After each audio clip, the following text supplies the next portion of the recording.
Fala, turma. Turma, devido muitos pedidos, eu vou gravar também aulas sobre o Estatuto do Servidor Público de Marabá, do Estado do Pará. É isso mesmo. Se você é de Marabá ou se vai fazer algum concurso em Marabá, eu vou trazer para vocês aqui o Estatuto que tem peso grande aí na sua prova, beleza? E se você também quer receber esses slides, quer receber material, questões, etc., deixei um link com grupo especialmente para vocês que vão fazer o concurso de Marabá. Vamos lá então, gente, ó, sem enrolação. Aqui a gente vai tratar a legislação municipal. Primeiro a gente tem a lei número 17.331 de 2008, que traz a nova redação do regime jurídico único do município de Marabá, estado do Pará. Ela é a lei principal e depois tem algumas alterações que a gente vai ver no decorrer das nossas aulas, tá? Então vamos lá? Primeiro que a gente vai tratar agora vai ser o quê? Vai ser a introdução. Ele fala o seguinte, ó. Regime jurídico único dos servidores públicos civis da administração direta, da autarquias e fundações públicas do município do Marabá, estado do Pará. Vamos ver? Então ele traz o seguinte, ó. O regime jurídico único dos servidores civis do município de Marabá, ele vai se aplicar, quando eu falo da administração direta, ele se aplica ao município, né, os servidores do município do estado de Marabá, da cidade de Marabá, do estado do Pará, e da administração direta se aplica às fundações públicas e a autarquias, tá? Então aqui que se aplica. E outra informação importante, quando ele fala regime jurídico único, se aplica aos servidores civis, tá, gente? Por que é importante? Porque não se aplica aos servidores militares. Então, se na prova colocar servidor militar e civil, é apenas os servidores civis do município, tá? Os servidores militares têm que ser o próprio estatuto. Tranquilo? E ele vai então se aplicar aqui, ó, coloca aplicar esse regime jurídico único. Quando eu falo administração direta, o município, não é isso? E quando eu falo aqui, ó, da direta, eu falo das fundações públicas e autarquias. Por que focar nisso aqui, ó, fundações públicas e autarquia? Porque a gente viu lá em direito administrativo que ainda a gente tem a sociedade, economia mista e empresa pública, faz parte da administração indireta. Só que não se aplica em nenhuma dessas duas. Então, se vier na sua prova, você coloca lá, ó, não se aplica. Então, se vier na sua prova falando que o regime jurídico único dos servidores civis se aplica aos servidores da sociedade, economia mista e das empresas públicas, você não marca porque está errado. Da administração direta só aplica às entidades, servidores das fundações públicas e das autarquias, tá, gente? Importante isso para a sua prova. Então vamos continuar. Então agora a gente vai estudar o título 1, que fala das disposições preliminares. O artigo 1º fala o seguinte, ó, essa lei institui o Estatuto do Servidor Público Civis da Administração Direta e Indireta do município de Marabá, do estado do Pará. A gente acabou de ver, e aqui a gente viu que a administração indireta, somente as fundações públicas e autarquias, tá? Não se aplica à sociedade de economia mista e empresa pública, os servidores públicos. Vamos continuar?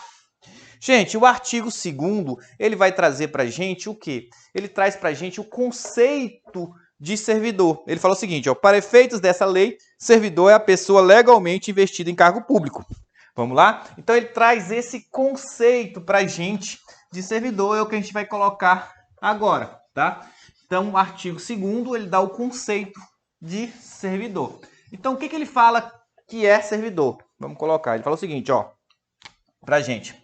Servidor, ó, coloca aí, ó, servidor público. Então, qual é o conceito? O que ele vai falar que é o servidor público? Ele vai falar o seguinte, ó. É a pessoa legalmente, né? Por que legalmente? É a lei que traz, tá? É a pessoa que a lei, né, legalmente, por lei, investida. Aí a gente vai, ó, em... É investida o que, gente? No cargo público, né? Cargo público. Beleza? Então, servidor, quem fala isso, coloca aí, ó, artigo 2º. Servidor público dá o conceito aqui, o artigo 2º, o conceito de servidor público. Ele fala, servidor é a pessoa legalmente investida em um cargo público.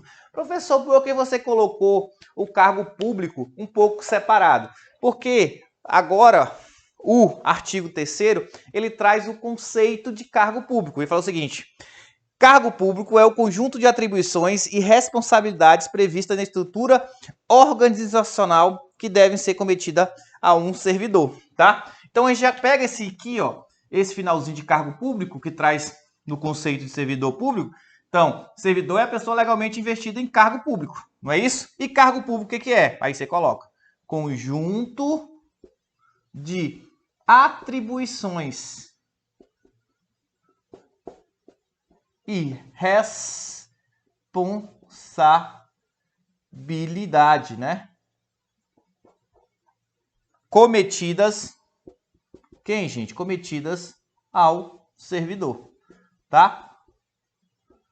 Aí ainda fala, prevista aonde? Prevista na estrutura organizacional. Prevista na estrutura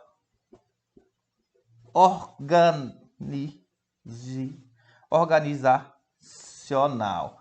Beleza? Então, ó, ele vai dar o artigo. Quem fala isso, coloca aqui, ó. Artigo 3º.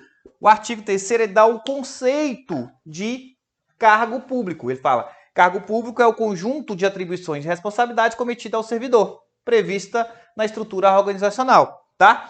Beleza? Então, o artigo 2º dá o conceito de servidor, fala que servidor é a pessoa legalmente investida no cargo público, e o artigo 3º dá o conceito de cargo público, conjunto de atribuições e responsabilidades cometidas ao servidor, prevista na estrutura organizacional. Beleza. E aí, gente, ainda o artigo 3º traz aqui que é mais importante, geralmente é mais cobrado, que é as características do cargo público. Ele fala o seguinte, ó, os cargos públicos acessíveis a todos os brasileiros são criados por lei, com denominação própria e vencimento pagos pelos cofres públicos para provimento em caráter efetivo ou em comissão, tá? Então, você vai colocar aqui, ó, a gente viu o conceito, agora a gente vai ver as, ó, coloca aí, ó, características do quê? Do cargo público, tá? Agora a gente vai ver as características dos cargos públicos. Então, primeiro, os cargos públicos é o quê, gente? O cargo público é acessível a todo brasileiro. Então, a primeira informação é essa. Cuidado, todo brasileiro. E quando fala todo brasileiro, gente, é o brasileiro nato e naturalizado, tá? Não importa. Eu coloco isso por quê? Porque às vezes eles colocam o seguinte, ó, os cargos públicos é acessível a todo brasileiro nato. Não, gente, é nato e naturalizado. A gente vê que na Constituição, o brasileiro nato e naturalizado não há diferença, salvo aquela prevista na própria Constituição. Então, os cargos, eles são acessíveis a todos os brasileiros, tá? Natos, brasileiros, natos e naturalizados, tá? Beleza, vamos continuar. Além disso, ele fala o seguinte, um cargo público é criado... Gente, se é criado, presume também que é o quê? É, e extinto, tem que ser criado ou extinto por lei, tá? Gente, cuidado. Criado e extinto por lei. Vai falar, o prefeito ele pode criar cargo público através de um decreto. Errado. Somente o que, gente? Lei. Cuidado.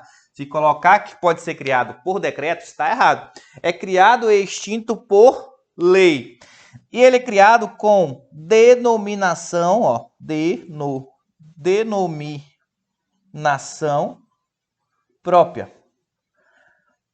A gente viu o seguinte, a gente não viu que o cargo público é um conjunto de atribuições e responsabilidade?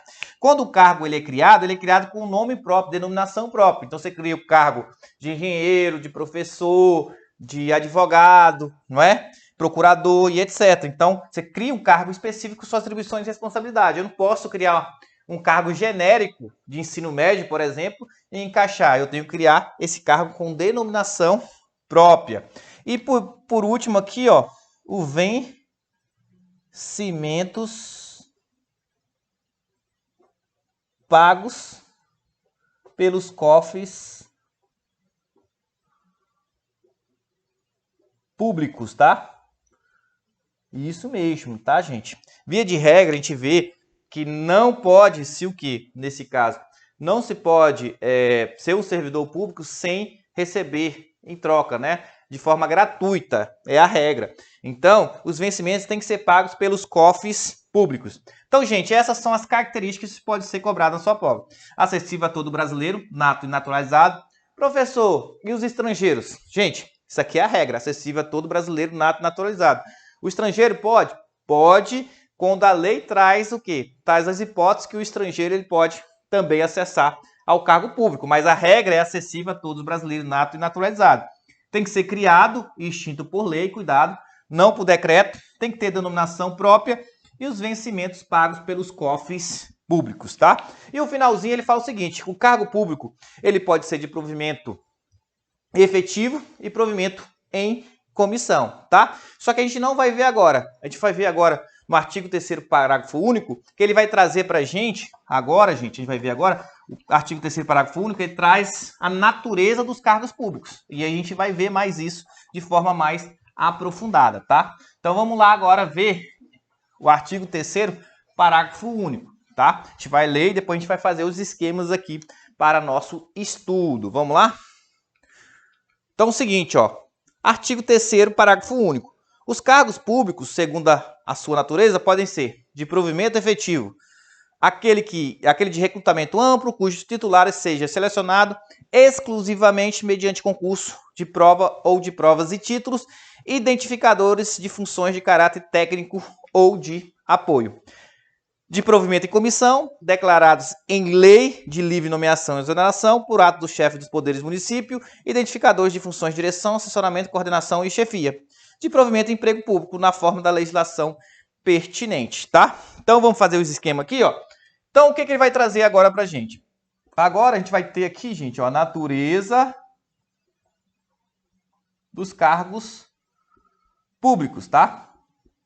Isso que a gente vai ver agora. Naturezas do cargo público. Aonde, professor? Vamos colocar aqui, ó, artigo 3º, né? Parágrafo único do Estatuto. Então, fala o seguinte, ó. A natureza do cargo público. Primeiro, a gente tem a natureza o quê, gente? Ó, de provimento efetivo. Não é isso? A gente tem uma natureza de provimento em comissão. Então, tem os cargos de provimento em comissão. E aqui, por último, a gente tem o quê? O provimento em emprego público. Então, a gente tem essas 3 espécies, tá? Então, a gente vai ver aqui, ó. Então, ó, a natureza dos cargos públicos. Ele traz pra gente aqui 3 espécies. Provimento efetivo, provimento em comissão, provimento em emprego público. E agora ele traz algumas características principais. Ele fala o seguinte, o provimento efetivo tem que passar pelo concurso público, é o que vocês estão buscando, né? Vocês estão caçando provimento efetivo em um concurso público. Esse concurso público, ele vai ser de provas, né? Ou provas e títulos. Lembrando que alguns cargos é obrigado provas e títulos. Você tem o estágio probatório. Estágio probatório, né? De 36 meses. Depois do estágio probatório, você ganha a estabilidade. Professor, por que estabilidade é importante? A estabilidade é importante porque você só pede o cargo de 4 maneiras, a gente vai ver nos vídeos posteriores, tá? Então, provimento efetivo, quais características principais? Passa pelo concurso público, concurso de provas ou provas de título, tem o estágio probatório e ganha estabilidade. E o provimento em comissão? Gente, provimento em comissão é de livre nomeação e exoneração. Isso mesmo, livre nomeação e exoneração pelos chefes dos poderes, tá? Então, ele pode nomear o chefe do poder, ele pode nomear e exonerar, porque é de livre nomeação. Quais são esses cargos, gente? Aí a gente vem aqui o macete para você lembrar. Você tem aqui, ó, o CCCAD. Pessoal, CCCAD é isso mesmo, né? Os cargos de chefia, coordenação, assessoramento e os cargos de o que, gente? Por último, cargo de direção, tá? Então, ó, provimento de comissão é de livre nomeação e exoneração, que são os cargos de chefia, coordenação, assessoramento e direção, tá? E os provimento em emprego público, ele fala o seguinte, que vai ser estabelecido em lei, na legislação, né? Estabelecido, então, Isso aqui, ó, estabelecido em legislação pertinente. Então, não importa para a gente aqui no regime jurídico único, tá? Legislação pertinente, tá? Então, não vai interessar aqui para a gente no regime jurídico único, tá? Então, ó, a gente viu o conceito de cargo, a gente viu a característica dos cargos e agora a gente viu a natureza dos cargos públicos, que pode ser provimento efetivo, provimento em comissão ou provimento em emprego público, tá? Gente, a gente vai continuar agora, por quê? Porque a gente vai para o artigo 4º. E o artigo 4º, ele traz agora, gente, a natureza das funções públicas, tá? Que não se confunde com cargo público. E ele vai dar o conceito e vai dar a natureza da função pública. Então, vamos lá. Vamos dar uma lida para depois a gente fazer nosso esquema. Então, ele fala o seguinte, ó. Artigo 4º. Função pública é a obrigação profissional e vinculante que se estabelece entre os servidores públicos e o município e que visa operacionalizar os resultados relativos aos interesses e demandas da sociedade. Parágrafo único. As funções públicas, segundo a sua natureza, podem ser de direção, assessoramento, coordenação e chefia, técnicas, aquelas que se referem às ações de caráter instrumental necessárias à habilitação do processo decisório, de apoio, aqueles que se prestam à instrumentalização, tá? Então, vamos lá, gente. Então, o que a gente vai ver agora? A gente vai ver, ó, natureza das funções públicas. Beleza? Professor, então a gente está vendo aqui o quê? Está vendo o artigo 4º, tá? O artigo 4º. Beleza. E ele vai falar o seguinte, ó, a natureza das funções públicas. Ele vai falar o seguinte, primeiro, que é o CCCAD, de novo, que a gente vai ver. O que é o CCCAD? De novo, gente, chefia, coordenação, assessoramento, coloca aí, ó, assessoramento, e o que? Direção, tá? Que a gente viu lá, que é o exercício que são as atribuições do cargo em comissão. Aí ele vai trazer também, nesse caso, além disso, o técnico, tá? E ele vai dar o conceito disso. Vamos lá ler a lei? Técnicas, aquelas que se referem a ações de caráter instrumental necessária à habilitação do processo decisório, tá? Então, aqui foi as técnicas. E ele dá o conceito. Por último, apoio. A gente tem o quê? A gente tem a natureza das funções públicas de apoio. Ele fala o seguinte, as funções públicas de apoio, aquelas que se prestam à instrumentalização, tá? Então, aqui a de apoio é que se presta à instrumentalização. Tranquilo? Então, quando falar natureza das funções públicas, chefia, coordenação, assessoramento e direção, as técnicas e as de apoio, a lei traz o conceito para você dar uma lida depois novamente. Gente, é isso. Espero que tenham gostado. A gente trouxe essas disposições preliminares do título 1. No decorrer, a gente vai trazer mais sobre os outros artigos. Eu espero que você tenha gostado. Se está gostando, se inscreva no canal, curta esse vídeo.